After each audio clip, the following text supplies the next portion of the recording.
December 10, 2008. Manhattan. A Wednesday night. A 70-year-old man in a tailored charcoal suit is sitting in the leather armchair of his Upper East Side penthouse. He is calm. He is well-groomed. He is about to confess to the largest financial crime in the history of the world. His name is Bernard Lawrence Madoff. His sons Mark and Andrew are standing in front of him. They are adults. They run the legitimate side of his trading firm.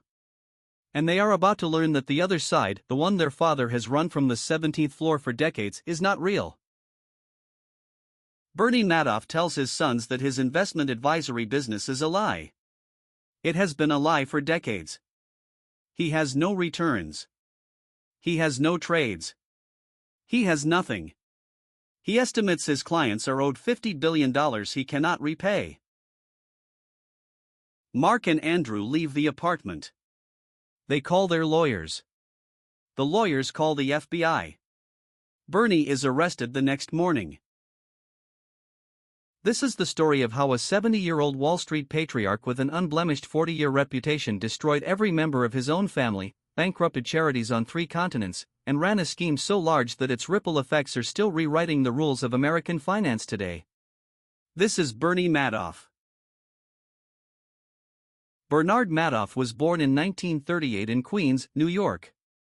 His father ran a small brokerage out of the family home. His mother was registered with the Securities and Exchange Commission for a short period in the 1960s.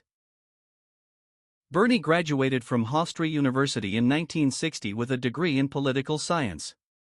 He founded his own firm, Bernard L. Madoff Investment Securities, the same year.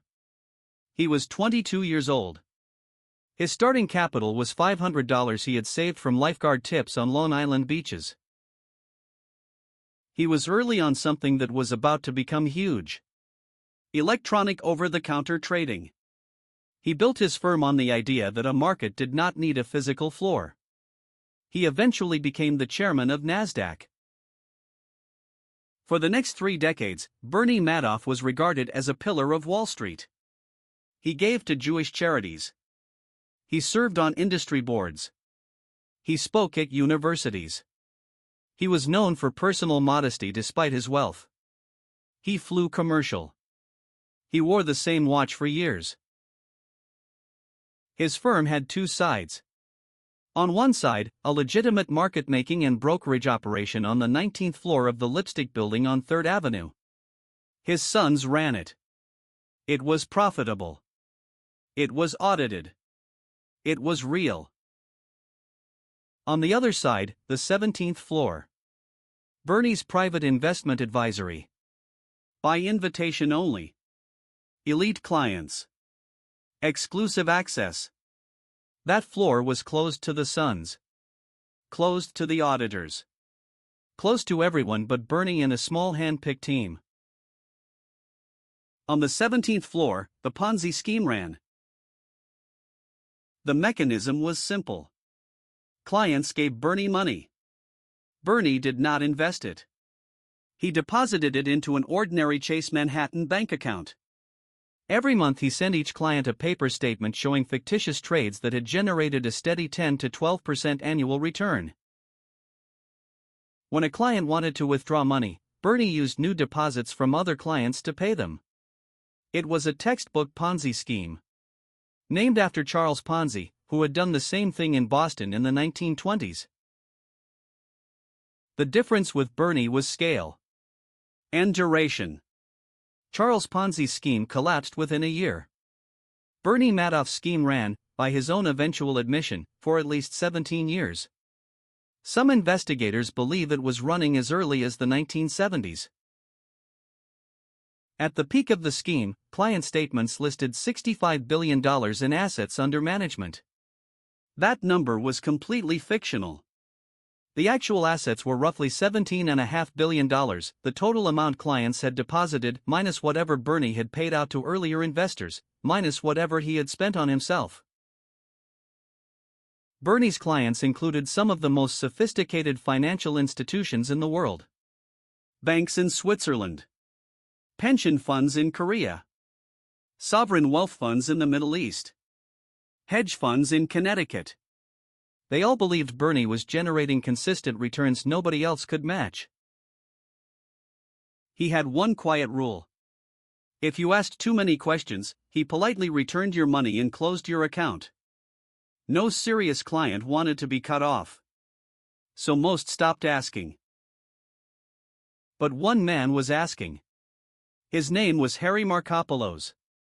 He was a Boston accountant and fraud investigator who had been asked by his employer in 1999 to build a product that could match Madoff's returns. He could not do it. Not mathematically. Markopolos concluded within 4 hours of analysis that Madoff's reported returns were statistically impossible. The distribution was too smooth. The volatility was too low. Every working professional in the industry should have seen it. They did not. Markopolos filed formal complaints with the Securities and Exchange Commission in 2000, 2001, 2005, 2007, and 2008. 5 separate warnings. Hundreds of pages of analysis. Each one was ignored. Markopolos later testified to Congress that he believed Madoff had the power to have him killed. He carried a loaded handgun for 2 years. He slept with it under his pillow. The scheme might have lasted another decade.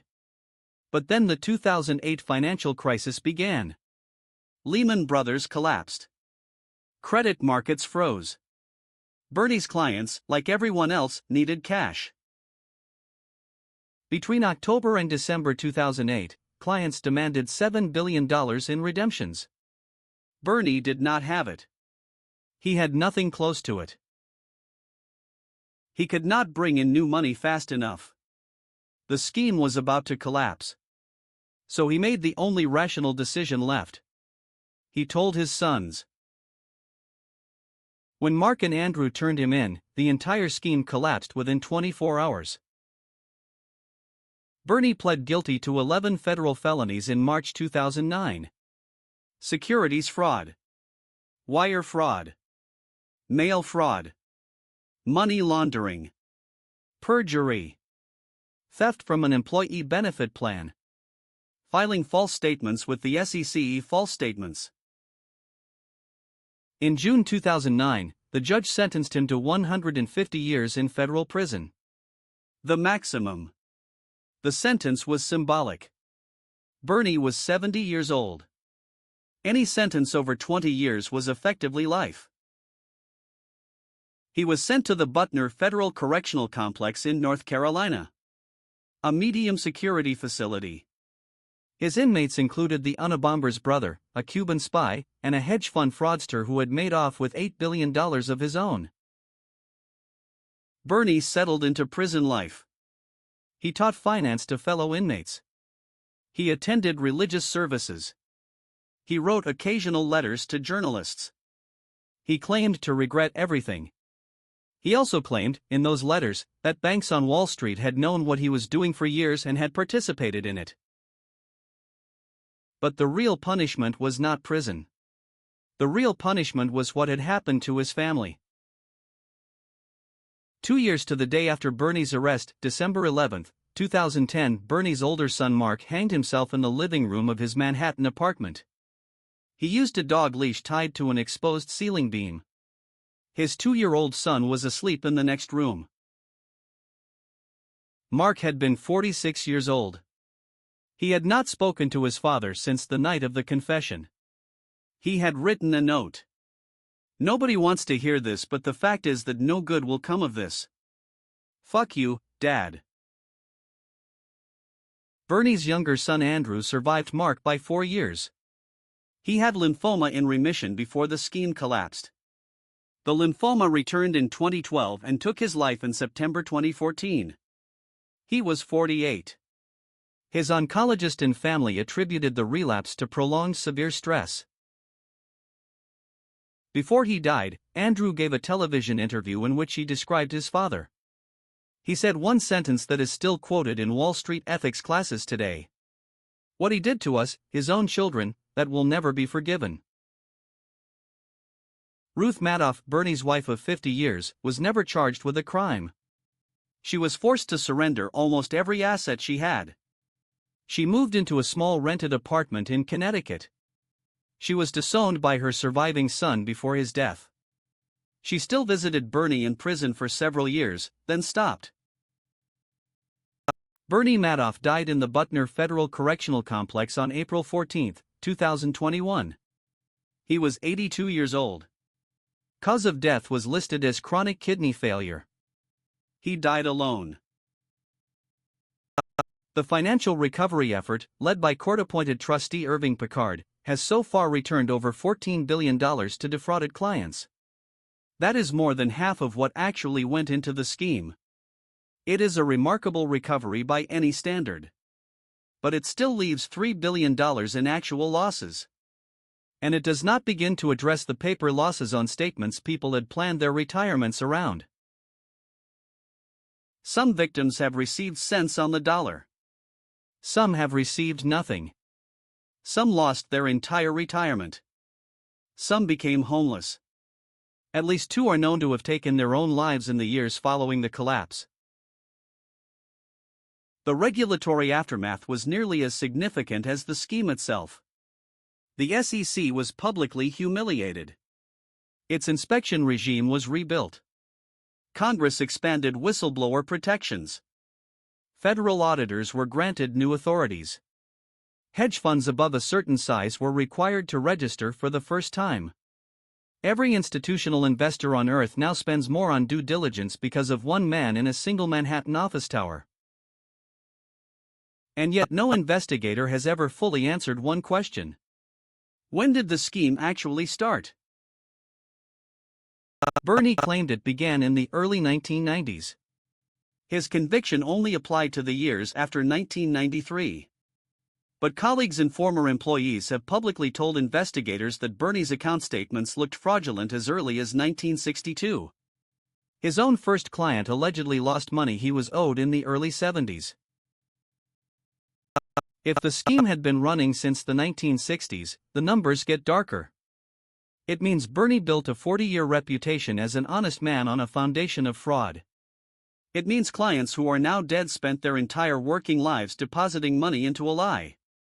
It means a fortune that was reinvested into charities, universities, and Jewish community foundations was partially fictional from the very beginning. Bernie took the exact timeline with him to his grave. He told investigators what he was required to tell them. He did not tell them more. Harry Markopolos, the accountant who had warned the SEC 5 times, went on to write a book about the case. It was titled No One Would Listen. In 2021, the year Bernie died, Markopolos said he had mostly made peace with the outcome. Almost. He said the one thing he regretted was that he had never personally met Mark and Andrew Madoff. He believed he could have saved them if his warnings had been listened to. He still carried that. Bernie Madoff was a patient man. He was a quiet man. He was a well-dressed man. He did not raise his voice. He did not throw parties. He did not drive flashy cars. He destroyed more retirement savings, more lifelong trust, and more of his own blood than any single American criminal in history. Somewhere tonight, an elderly retiree is opening a monthly brokerage statement. They are trusting the printed numbers because the printed numbers are printed. They are trusting an institution because the institution has a name. They are trusting a man in a suit because the man in a suit has a firm handshake and a calm voice. They are trusting the same things Bernie Madoff's clients trusted for 40 years. Bernie Madoff. $65 billion. 40,000 victims. 2 sons lost. One of the most catastrophic betrayals in American financial history. 60-second crime.